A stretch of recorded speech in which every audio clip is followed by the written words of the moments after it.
I'm Jim Collison, and live from the Gallup studios here in Omaha, Nebraska. This is Gallup's Theme Thursday, Season 3, recorded on October 19th, 2017.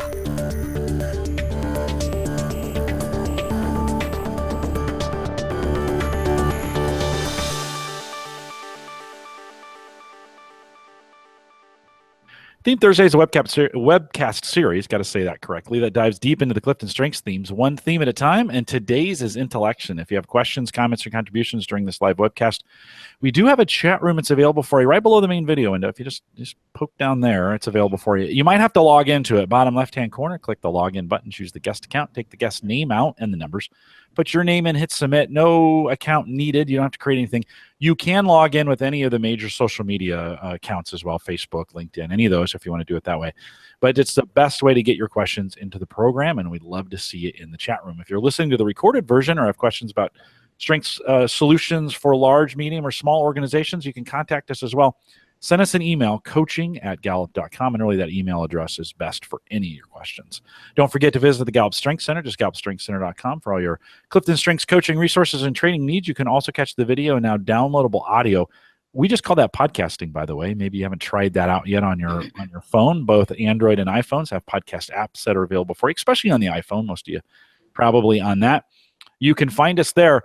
Actually, the links, the easiest way to find them is on our resource page at the Coaches blog. Just go to coaching.gallup.com and look for the resources tab. Maika Leibbrandt is our host today. She's a workplace consultant here at Gallup. Maika, I always look forward to our time together on Thursdays. Welcome to another Theme Thursday. Thanks, Jim. Great to be here. Good to have you back. I'm excited today because we're talking about intellection, and I don't have a clue, to be honest with you. I'm all action. I have no thinking, deliberative, intellection. Those things don't happen in my world. But we have an expert today. Maika, we've got a companion guide that hopefully everybody has downloaded, and it's got some clues to that theme. I'm excited to learn. Let's dig in a little bit on intellection. Well, you know what? You've come to the right place, Jim, because it's my job to give us all a clue about intellection today. Again, the goal with Theme Thursday is just that we help ourselves fall in love with all 34 themes. In this season, we're really taking a slant on what does each theme look like through the lens of leadership. And I can't wait to introduce you here in a moment to our guest. Cheryl Pace is just a rock star coach herself, and she leads with intellection and has this great understanding of it. So she'll help us expand on more of a clue. But before I introduce her, I would like to take you through really the front side of that companion guide. The first thing you're going to learn about intellection on the very top is that long description. When you think about intellection, you think about somebody who just loves to think. A couple of the words that jump out to me in that long description: you like exercising the muscles of your brain, stretching them in multiple directions. This need for mental activity might be focused, as if you're solving a specific problem or thinking about a specific idea, but it might very well lack focus. Intellection by itself really is just the enjoyment of the process of thinking. I think people with high intellection are generally known as quite introspective, as thoughtful, as people who could be many times completely entertained by what's going on in their brain. And I just love the value in that. I think about what it brings on an enhanced perspective, a deeper level of consideration than other people probably ever even get to. Just really defining it here, the theme of intellection does not dictate what you're thinking about. It simply describes that you like to think. A lot of words we think about with intellection, I like the word musing, reflection. Wherever it leads you, this mental hum is one of the constants of your life. What a beautiful theme. It does fall into that strategic thinking domain, which we are, I think, more than halfway through now. Just a few more to go as we go domain by domain. And those domains really are answering the question of how do leaders lead? And so I want to talk intellection specifically to what it looks like in a leader. So if an individual with intellection might say, I bring greater awareness to the ideas that I spend time musing, a leader might point that a little bit more and say, I provide deeper consideration and perspective to the challenges facing my team or the challenges facing my organization. Now, while the core of this theme really is about processing, not producing necessarily, the value of this theme really might bring to leadership, the reality of how do you use this in a leader might come on what happens after that intellection has been the star of the show. So I think there's two important questions for leaders with intellection to ask themselves. One is, how do you do your best thinking? Think about, what's your best thought incubator? Do you think alone? Do you think in groups? Do you think with a lot of research and a lot of data? Input shows up very often. It is the most common to show up with somebody who has intellection in your top 5. So if that theme is something that's feeding it, how are you finding what you're musing about? Your other themes really are going to dictate probably how you do your best thinking, but also consider just times when ideas have become really clear to you. It's that idea of broaden and build upon success that strengths-based coaching is really focused on. So study how you do your best thinking. The second question I'd love for leaders with intellection to consider is, what's your best avenue for sharing your awareness? Leaders with intellection really bring greater awareness. It's not necessarily control. It's not necessarily confidence. It's not necessarily doubt. It is just that heightened understanding. So consider, again, your other themes, consider your best partnerships, consider your best successes that you've had perhaps in the past, and look for how you best get that awareness out of your head, out of your really muscly brain, and into the hearts and minds of others. Typically, somebody with intellection takes time to muse, to consider, to introspect, if that's a verb.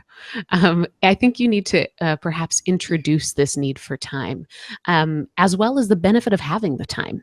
It's not just that you're going to think slower than everyone else. It's that your brain is going to go different places that other people's won't. And so ask for information, demonstrate thoughtful consideration, allow people to take a peek at what they get when you have that time to muse.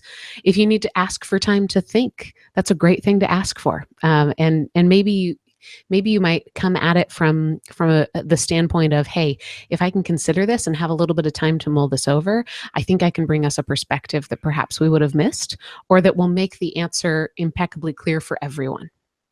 I was listening this morning to season 1 of Intellection, and it's fantastic. It's, first of all, Jim, it's really expertly produced. There's some really great production quality. And I, again, was pleasantly surprised and reminded of how easy it is to access these. So I'm an Apple person. I just went to the podcast app and typed Theme Thursday Intellection, and I could choose already from 2 seasons, but season 1 was where I went, and we got to hear Steve Crabtree talk about his intellection. And this week, jump forward a few years, I got to hear Steve Crabtree talk about the Gallup's new release of the State of the American Workplace. And so I had an idea of who this guy was, but hearing him talk about his intellection gave it a different dimension. And one of the things that it inspired me to do was to learn more. So I went to my favorite resource. It's here somewhere on my desk, the CliftonStrengths resource guide. One of the things in there is a couple statements about each theme. I love, I need, I bring. One of the statements is, I hate. So as I was prepping this for you, I wanted to read you exactly what it says about intellection there. I hate a thoughtless approach to anything. Think about a leader with intellection. If that's true for you, if you do hate a thoughtless approach to anything, it might be more about how you approach. It might mean that you really hate being unprepared, and that your best preparation is to exercise your thought muscle. It might also mean that you expect other people are thoughtful. So I think it's a lot of the way that high intellection gets to thoughtfulness is by considering the theoretical side of things that set stage for the practical. So make sure you have ways to feed and explore theory so that you feel confident when you're leading, confident when you're making those decisions, and perhaps finding the root cause or a root theory or even just a diverse opinion is something that you can help other people do. And think about using that intellection almost in a relationship building standpoint, really helping folks be more thoughtful in their approach to daily tasks and to big challenges. The unique thing about being a leader and being a manager especially is that you've got multi-directional stakeholders. I got to teach the Accelerated Strengths Coaching course last week. It was really fun. I don't teach it quite often enough, but one of the pieces that we talk about is what's different in coaching a manager versus an individual contributor. and we drew on a flip chart this great idea of who all has a stake in a manager's success. If you think about a beautifully drawn stick person in the middle of a flip chart, you really can have arrows that go in absolutely every direction, thinking about that manager's team, that manager's peers, that manager's leadership, even the people who maybe answer to that team, whether that's team members that they themselves have or their family or their community members. And it's a really unique position to need to have stakeholders in so many directions. So I think another thing, a great muscle for leaders within Intellection to flex is making sure you've got diverse opinions that you can listen to. It will feed your thought engine, and I think it'll make your musing all the more complex. And for somebody with Intellection, that kind of complexity is like the best dessert you could ever order. The last thing I want to talk about is those 4 needs of followers. How could a leader with Intellection build trust, compassion, stability, and hope? First up is trust. Think about communicating your process. If you need to say, hey, I'm going to think about this, or I've been considering this. Sometimes it might be retroactive, being able to explain that you did give thoughtful preparation to an idea. And it could be something as simple as, hey, I've been considering this for a while, or I've talked to a lot of people about this. I also think, how can you muse invitations, or how can you merge sort of invitations to thought in what you communicate? Something like, hey, what do you think about this? And allowing people in while you're still churning and still considering ideas. A leader with Intellection might show compassion by focusing that churn or those musings on individual people. You could demonstrate a deep awareness by really getting into and understanding the perspective for each individual. You might even think about the individual folks on your team as being different theme parks that your brain could visit. And there's so many different facets, such a complex array of things to be thought about that it's probably endlessly provocative for your brain. And when you demonstrate, again, that back to each individual, it really does show that you care. It might be how Intellection really demonstrates compassion and love. A leader with Intellection might provide stability by studying past, current, and future theories that apply to the challenges your team is facing, and offering the connections that you see. You know, we talk quite a bit in our strategic thinking domain about some of those time themes. So context is going to get clues from the past. Futuristic is going to hear clues from the future. Adaptability sometimes in that relationship building domain is going to really focus on the present. I think in many ways, Intellection spans all of those. And really, it's looking not just at what's currently happening, but what's a theory behind it, or what's a root cause behind it.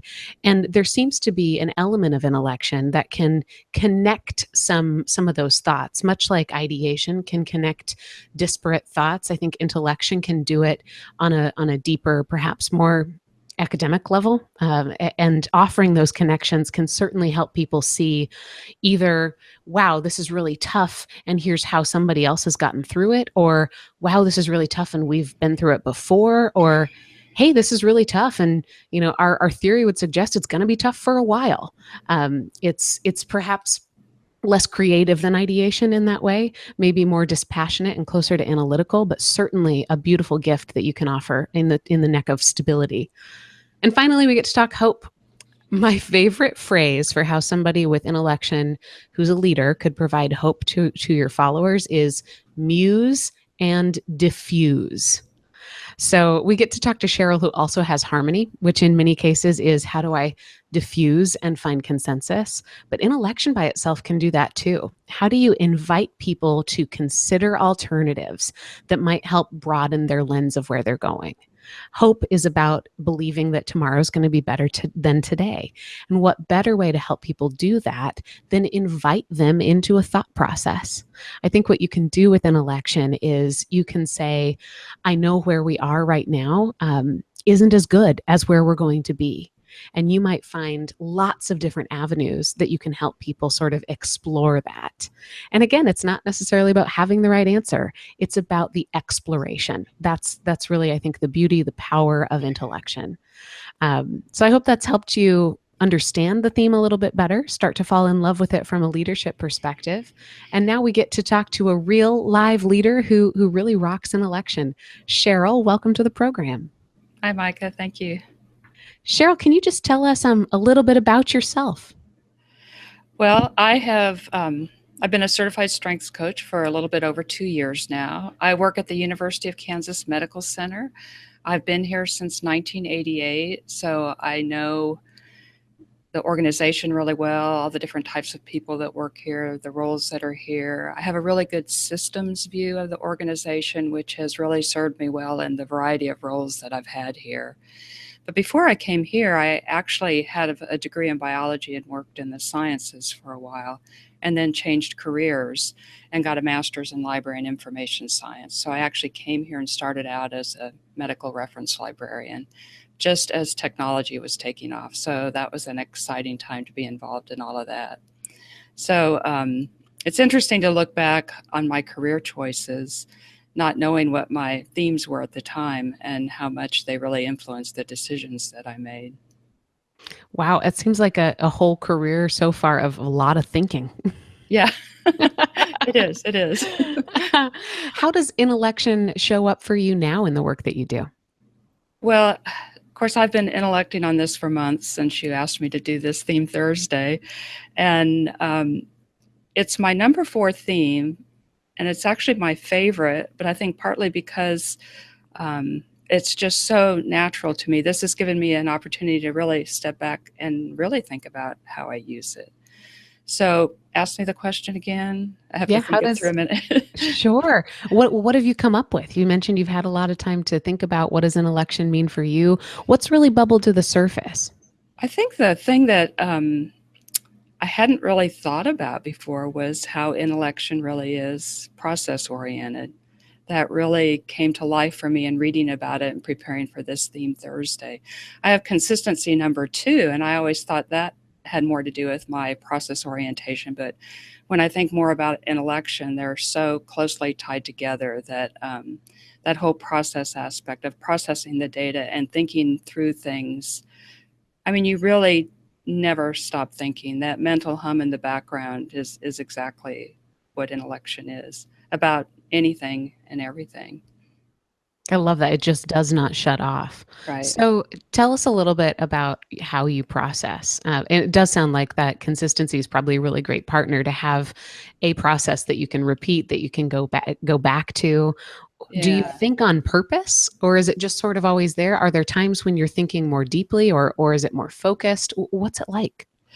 It's actually all of the above. So it depends on what I have to think about. I mean, my brain's just kind of humming away and things are happening in the background and I don't always know it. You know, you sort of tune it out, but something's happening. And I'm sure it happens to everybody where you have a little bit of that and then you have this epiphany of this wonderful idea when you're in the shower or something like that. And then you remember that. So, I mean, that happens to me all the time. But it's really, I have learned the way I really need to think things through is to do a little bit of research. I have learner number 3 and input number 8. I know those help me a lot. But if it's something that I really have to think through and use at work, you know, to come up with a solution for a problem, or I've been able to start new programs here, which I love doing. I just kind of do some research and then I put it in the back of my head and it just kind of perks away on its own. I can't really tell you how that works, but I do know I need to allow myself some time for that to happen. And as that happens, it just kind of starts morphing into something real, and that then I can go write about and put in a format that I can share with other people. Because there's a time when my thoughts are just kind of this amorphous thing that I really can't describe to somebody else until I've done that process of thinking it all through really thoroughly. And I don't know if that makes any sense to somebody without an election. I'm learning so much. So Megan in the chat room noticed that you've described a couple different kinds of thinking, or different almost channels of thinking. That's process oriented and the systems oriented. I don't have an election, and to me, it's just all thinking. So the fact that you've got enough of a relationship with your thoughts to understand that there are there are different thoughts. There are the kinds that come to you in the shower. There are the ones that happen on purpose. It's really beautiful. Is there a moment where you know that you've reached clarity or where you've reached awareness on an idea? Oh, yeah. And it just pops in my head and like, okay, I'm done thinking about that. Now I'll go produce something. But I can't tell you. I mean, I just know. It's not like it's the steps of the process are clear to me along the way. I've talked to some colleagues here to ask them their opinion of my intellection. And one of them, it was really interesting. He actually described the way he saw my thought process. He said, I can just see things popping into your brain, dropping into a column, finding the right row, sliding over into the right spot where it needs to be for you to start thinking about. And that actually really describes it very well. Yeah, it's kind of that's scary cool that he was able to describe that. But there's other times where I know if I just have to kind of mull something over for a little while, I only have an hour or two, I kind of put it in my head and I'll go do something like play a game or type up some minutes to something that doesn't require a lot of intense thought. And I know that thinking's going on in the background, and then it's ready in a couple hours. It's kind of like I keep part of my brain busy with something that's not very deep while the rest of my brain's working on the other part. Because that mental hum, like you mentioned, is always there. Yeah. So when you think about how people have been good partners to your intellection, what have they done that's really set you up to use it really well? Oh, that's a good question. So I have had the fortune to have a lot of good partners, both colleagues and supervisors, and people use me as a sounding board a lot. So they really come in and ask my opinion because I think, they know me well enough and they know that I will really think it through and give them a thoughtful answer, not just something off the top of my head. So they've really helped me use Intellection by just using me as a sounding board, asking me for my opinion. I've also been asked to serve on various different committees that are across the campus here, our university. So I get broad input. I do really like that whole thing about systems thinking. I think I'm good at having that big picture and understanding how something in a clinical department that may never even talk to somebody in facilities really do share something in common, and I can help them see that connection and bring that together. How do you get that connection out of your own head into a place where you can help somebody else see it?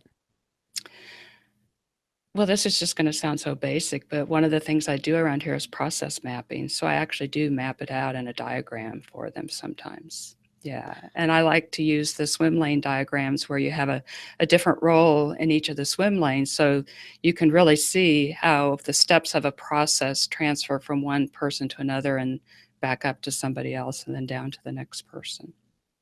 I wondered, so if you're just listening to us on audio and you can't see Cheryl's awesome office, she has, I am like salivating over what's behind her because it is an entire wall that's a whiteboard. Exactly. How does is that where you map things out, or how does that help you think? Yeah.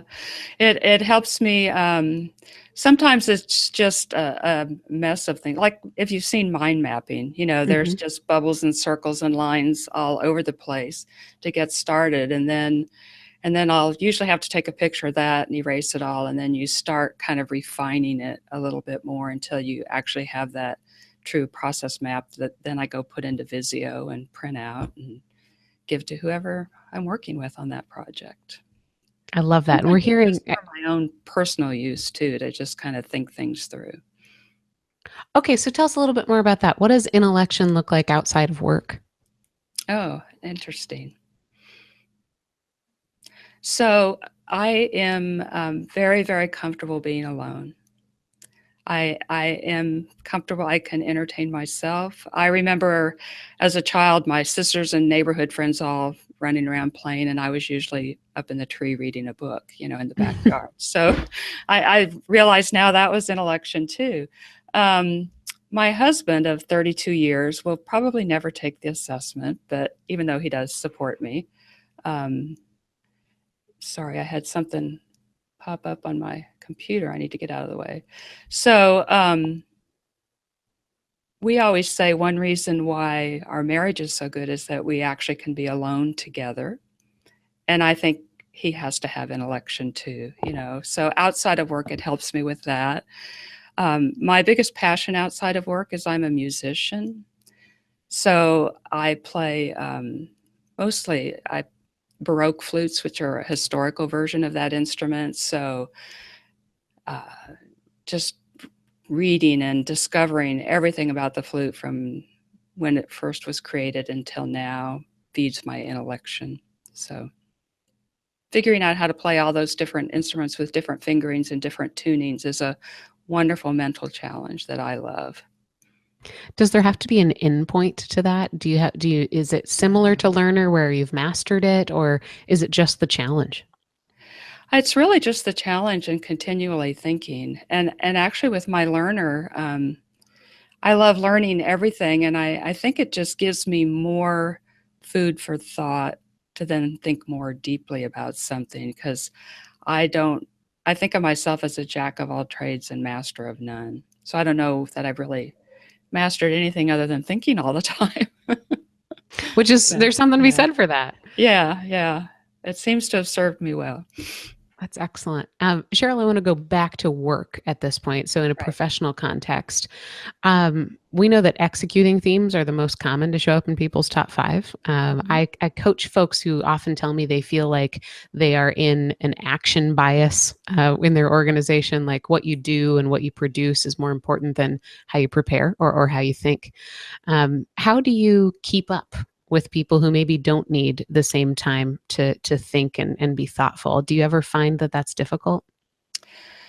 Well, let me give you 2 answers to that. One, I work in an academic environment, and I have the top 5 of a little over 400 people now. The most common theme is learner. The most common domain is strategic thinking. So I may not have that challenge as much as you think I do, being around a lot of people with executing themes. Although myself, I have 2 in my top 5. So sometimes I feel like I'm the one who's out there trying to get things going and get them done, and other people are off thinking too much, which sounds kind of funny. Yeah. So I'm fortunate. I don't really have that problem here. You know, in academia, thinking is doing. Yeah. And certainly for someone with intellection, thinking is doing. I mean, I've even seen that written in the actual full theme description there. It really is. Thinking is doing for me. That's for sure. Cheryl, I mentioned early on, I got a lot to learn from you, and my themes are very influencing, and we talk about woo and communication, activator, arranger. I've kind of learned my daughter has really, really high intellection, and when you said, you're okay by yourself, and that it being quiet is okay, that's kind of the epitome of her. And I think I've learned from her, and even working with you over the last couple of years, we need in those partnerships, we kind of need each other at times, and maybe I need you more than you need me in some cases. But I have learned to take advantage of that in some ways, and to say, hey, tell me what you're thinking, and not only tell me, but when you're saying things, I have to think they're well thought out.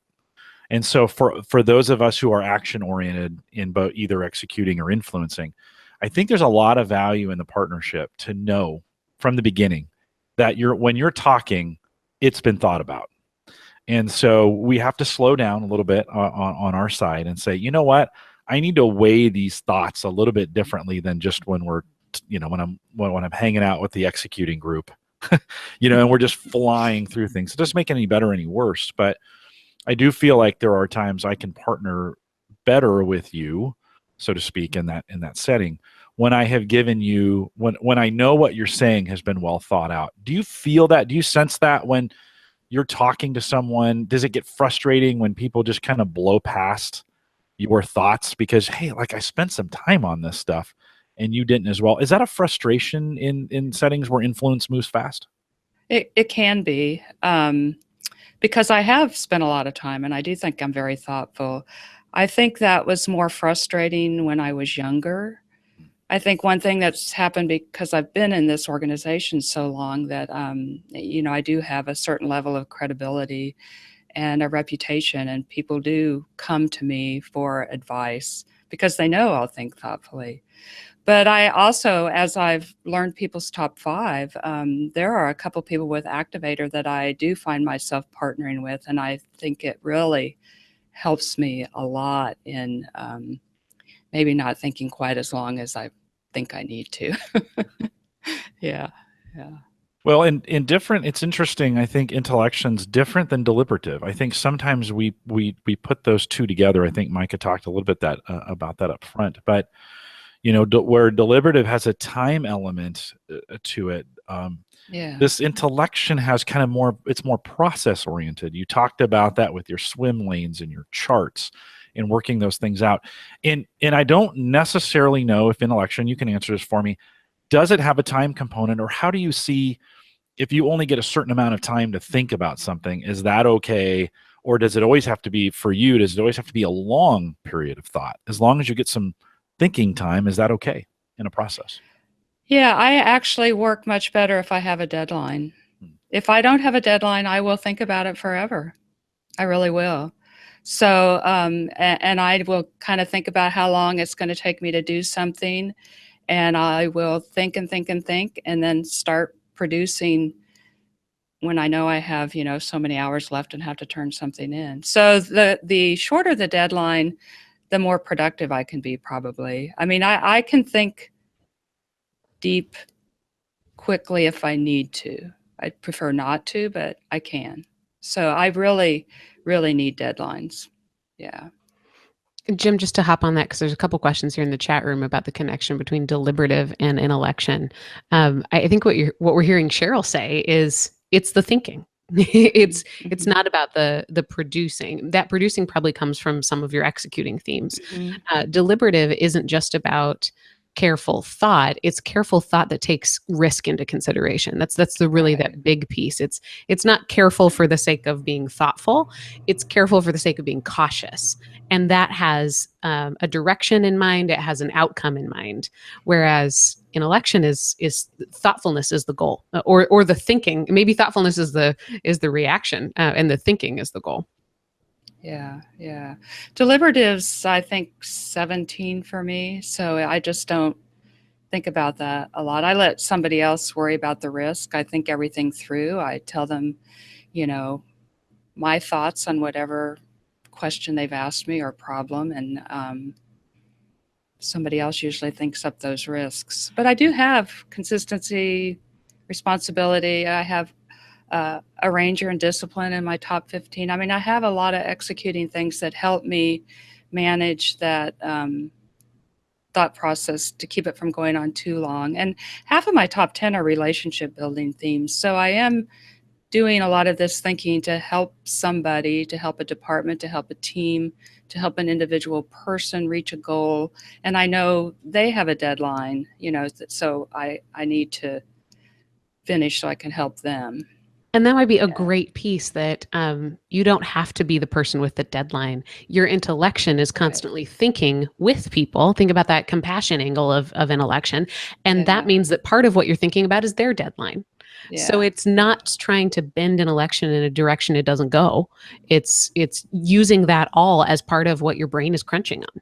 Right. And, I can't really separate my themes. You all know that they enhance and complement each other all the time. It's hard to separate them. Cheryl, I recently got to hang out with you guys. You're in a little mastermind group, and I got to hang out with you guys. And I didn't think about this, but the way you prepped me for that time was so heavy in intellection that it was like you gave me the questions 2 weeks in advance. I mean, we were talking about this a month ahead of time. You kept saying to me, okay, here's some questions we're going to ask you. Here's some alternate questions, like, that you can pick from. And I just want to give you plenty of time to think about it. And of course, for me, I need about 7 seconds. Like, you could ask me a question right now, I'm on it. So it's just funny how that, for you, how that influenced, how your intellection kind of influenced the way you prepped me for that time. I didn't need it, although I greatly appreciated it. I did you gave me those questions. I spent a little more than 7 seconds, maybe 11. But you'll notice you didn't give us any questions ahead of time, which I also asked for. Yeah, no, you were like, do you have any questions? Nope. I don't. Listen, let me talk. Nope. Let me talk. I will think as I'm talking. And of course, that's fun. a communication theme, right? So the woo in communication is let me think. I will think as I talk. And so, but it just became really clear as we were spending time talking on this that in your leadership role, you're so influenced by that, for me, even when we're doing these call to coaches or these theme Thursdays and I'm prepping the guests, we have some prep forms, but I only have those forms because people have asked for them in the past. Otherwise, it'd be like, hey, it's going to be fine. Just join me on the program. I'm going to ask you some questions. And that's influenced by that's influenced by my themes, which are communication. We can just talk about it. It'll be fine. Let's just do it off the cuff. So that was really cool just to kind of see that, like, oh yeah, I can see that how you prepped me was greatly influenced by your top 5. But you've also helped me feel more comfortable about doing these. This is probably the 3rd show I've done with you, and I never dreamed I'd be getting up in front of people and doing something like this. My number 34 theme is communication. And my number 33 is strategic planning. And one of the things my colleague and I do is strategic planning for departments, and we're doing it for the whole institution right now. And as I've learned my themes, I realize I can do those things because I've planned ahead. I'm very well prepared. So I'm comfortable doing what I need to do. But sometimes it drains me. And I think that's a good example of sometimes we get trapped in our top 5 where it's like, oh no, I don't have that, so I can't. And that's a great example of where you say, you just said, hey, I'm going to be in these situations where I've got to do some communication. And so how do I use the other themes that I have to enhance or to mimic, whatever you're going to call it, right? But to be able to draw on that, because there are things we have to do, I think, and we have to do well. You've got to draw on some of those communication skills. And really, we often think communication is just talking. And I kind of mentioned, it's that idea of sometimes we think as we talk. We're comfortable speaking in situations where we don't have a lot of time. That doesn't mean people can't think before they talk, right? We need to, even I, our times, need to prepare a little bit better than I get. But how cool is that in that example of saying, yeah, it's down there, but you've gotten me ready by giving me these opportunities and allowing me to grow kind of in that area. I would say it's even more than how do you draw on or mimic a talent you don't have. It's how do you let go of that, define the outcome, and ask the talents that you do have how they're going to step up to the plate. So I think what's beautiful about what Cheryl said is, she can do strategic planning for other departments because of her intellection. And I think one of our challenges to lead with positive intent says not, oh, well, where is her strategic and where is her communication, but instead to say, how can an election do that? And how powerful is that going to be? Yeah. And it's also, my colleague, we partner, and he has strategic number 2 and belief. So we really, our themes complement each other. He kind of will do what I call the inspirational mission vision side of everything. And I get down to the nitty gritty. Okay, what are your goals? What do you need to accomplish? How do you break that down? How do you prioritize that? So it works really well in a partnership too. In that moment, Cheryl, do you feel like you are sorting through pieces of the plan that you need to go intellectualize a little bit more, or is it targeted like that? Yeah. I'm listening during the first part of our sessions to everything everybody's saying as Tom's facilitating that part, and writing down everything I hear them say that I think of as a potential goal or objective or challenge. And, I have to do that mental process to think through what they're doing. And then normally I like to have some time to process that before we get back with the group again. And I used to have more time. Now sometimes I have like a 30-minute break, and then I have to get up and have it all sorted out. So that's been a good challenge for me too. But, you do what you need to do because you have responsibility and consistency, and you're really there to serve those people that you're working with. Sure. And again, the power in looking at some of those other themes. You might only have you only have 5 top 5. In fact, we all only have 5 top 5. We've got 10 pairs within those top 5. Yeah, Um, yeah. So how is an election different when, say, you only have 30 minutes to muse and think? How does the outcome change for you? I can't go as deep as I normally do. So I always feel like I'm still giving them my best, but I usually say, if I had a little bit more time to think about this, um, I might have some more options or, a broader description of this to present to you. And often I still keep thinking about it and come back to them. It just depends on the situation, whether I have that opportunity or not. I was teaching last week with one of my great colleagues, Nancy, and I want to steal a phrase from her that she used to describe our dominant themes. She called them the middle of the night themes. And those themes, it's a real dominant talent if it's there when you wake up at 3 a.m. You're not trying. So I have a great example of that. I think I may have told you this one. I gave a breakout session at the summit last summer, and when I got my email saying I'd been chosen to do that, it was one of those nights where I did wake up at 3 a.m., which happens every now and then. And when you have an election, it is almost impossible to go back to sleep because I try very hard to not think about anything that's going to get my brain going. But of course, I started thinking about that. And then, the next morning, my husband asked, well, how'd you sleep? I said, well, I got up at 3 and didn't go back to sleep. I said, but the good news is I have my breakout session all prepared for the summit. So I just spent that time thinking through what I was going to do. So it was still productive. But it was so funny when you said the middle of the night. Yeah. It's do a get real lot of talent. It shows up. Yeah. See, thinking is doing.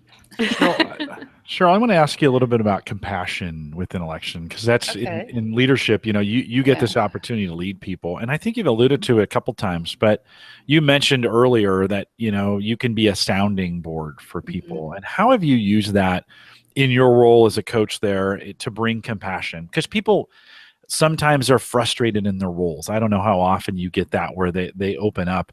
How do you use that in election to really bring compassion to people? Because I think that's really important. So you guys are asking me to have deep thoughts really quickly. So unfair. Yeah. I also have harmony number 6. So I do. So you don't want to scream at us for doing this to you? Yeah, no. I am frequently in a facilitator role here or mediating something or even just, coaching teams. This type of thing does come up. And I think it's my intellection, but also probably my relator and consistency. I just stay very objective and I'm able to present a really broad perspective on whatever might be bothering that person, then help people see each other's point of view. They may not accept it, but I think it keeps them from, going at each other's throats or whatever might happen. Yeah.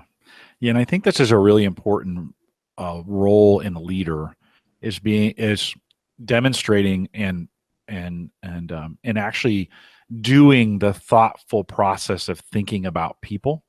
I think some of our best leaders are the ones who burn some of that brain power, and you may do this as well, in not just thinking about things, but thinking about people, right? Thinking about what's in their best interest and how do I put them in situations that can make them the best or the most powerful?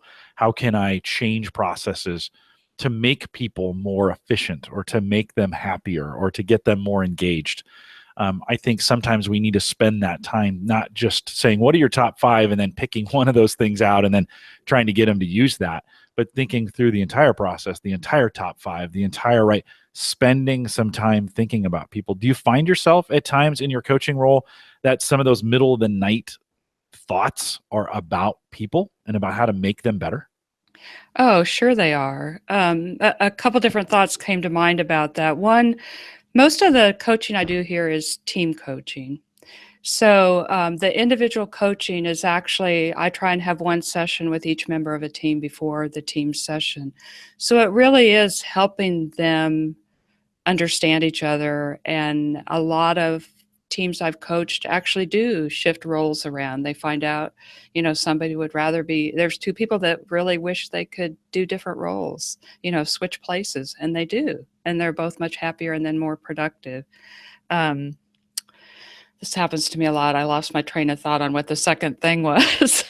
Well, and Alicia says out there, like, how does Intellection's thoughtfulness partner with your relator in building and sustaining those relationships? And so there's, you just mentioned, like, you do these this teamwork. And I never thought of Intellection and relator together, of not only thinking about them, but that relator of going deep with them. Can you talk a little bit about that in the role? Well, I can go deep with each person, and then actually deep and broad at the same time with the team, if that makes sense. And I thought of the other thing. I have to write it down real quick before I forget. So back to the team thing. When I'm meeting with each of them one-on-one before a team session, I use the discussion guide that you give us in the kit. In conversation one. And I really spend the first half hour just getting to know that person and asking them those questions. And as I'm asking those questions, I'm listening for their top 5 themes. And then I tell them how I heard them. And it works for me here because I've been here so long, I understand what most of the roles are. So the first thing I think I really do that helps with the team, even though I'm doing one-on-one coaching, is to help that person realize I really am using my strengths here. I am getting to do what I naturally do best. Or they realize where they're not. And when we get back together as a team, it's okay to talk about it. And they do. And that's where some of those roles change. So the other thing I had thought about where I get to use my intellection, I've had a lot of direct reports over the years here in different departments I've managed, but for the last 5 years, it's the first time I have not had anybody reporting to me. So I've had a different type of leadership role, and I feel like I've been able to use my intellection in a different way. And one thing my colleague and I are really doing is working with our Vice Chancellor for Administration to really change the culture here. And our new strategic plan that just went live in July has 4 main focus areas, and one of those focus areas is people. And so it's really trying to figure out how we can make everybody here feel respected and valued. And I haven't quite got everybody to use the phrase strength-based culture yet, but I'm working on it. So I've been able to use my relator broadly, which sounds a bit odd, but really thinking through all the different things that we can do and implement here that will make each person's life here better, if that makes sense. I mean, how can you do anything without thinking? That might be the most beautiful part of this whole podcast. How can you do anything without thinking? I like that piece, though, about thinking about the connection between intellection and I think what you're describing is the mission of your organization. Yeah. And that open-mindedness to find a lot of different ways, a lot of different motivations, a lot of different hooks for people, that being respectful or being more open or being more trusting of others. I think an election can hold a lot of diversity all in one sponge. You can soak up a lot of different ideas and be able to manage all that kind of diverse opinions or diverse experiences and be able to sort through it. And that leads to, when you squeeze out that sponge, I think hopefully a lot of mission, a lot of others focus. Yeah, that's a good description of it. It really is. It's a combination of thinking and feeling and caring and how long I've been here at this organization. I thought a lot, of course, before this, how my intellection might be different if I hadn't worked at the same organization for 28 years. I mean, that has a lot to do with the fact that I can think deeply, because I do have, and I think it's one reason why people come to me sometimes as a sounding board, because I have a historical perspective on so many things that happened here before some people were born, to be blunt. So, I mean, there are people who work here now that probably weren't born when I started working here. I try not to think about that, but but it is. And I can't not have that big picture. I mean, it's that systems perspective again that I love thinking in systems, and see connectedness is my number 10. I mean, and I like helping everybody understand all those different connections. Maika, we are just about out of time a little bit. Any final thoughts as we kind of think about wrapping up what we think about an election? Well, I could always come up with a final thought. I have about 75, but I haven't thought them through like I'm sure Cheryl has. So I want to turn final thoughts this time. This is different than what we usually do. Cheryl, what do you still have in your head rolling around that we haven't discussed yet? Well, tons of things, though. I just remembered something that, everybody uses that quote from Descartes, I think, therefore I am, which is kind of cool for an election. But I found one, I don't remember if it was on Facebook or Yammer, and it wasn't attributed to anybody, but I'm going to read it because it really helps me. I mean, it really describes an election to me. It says, "Don't underestimate me. I know more than I say, think more than I speak, and notice more than you realize." And I think that's one of the key things about an election is I don't tell you everything I'm thinking. And I'm always thinking and observing and filing something away for later use or to think more deeply on, because I know someday I'll be able to use it for myself, for the department, for the institute, outside of work. But it is, there's a lot more going on in here than you would think by just looking at me. That's phenomenal. The chat room is on fire right now. My favorite response to that was from Megan, and she just said, "Mic drop." And I don't even have the chat room up. I knew I couldn't look at that and do this at the same time, so I'll have to go back and see if I can read those. But they'll be available for you. Yeah, out there. Kind of, it's the same with input. You can't if you have input, you can't watch the chat room. It's just too much. Right. Cheryl, thank you. I think what you've demonstrated is not just a way for all of us to absolutely love an election, which in itself is kind of the goal, but also this authenticity of leaning into the themes that you have.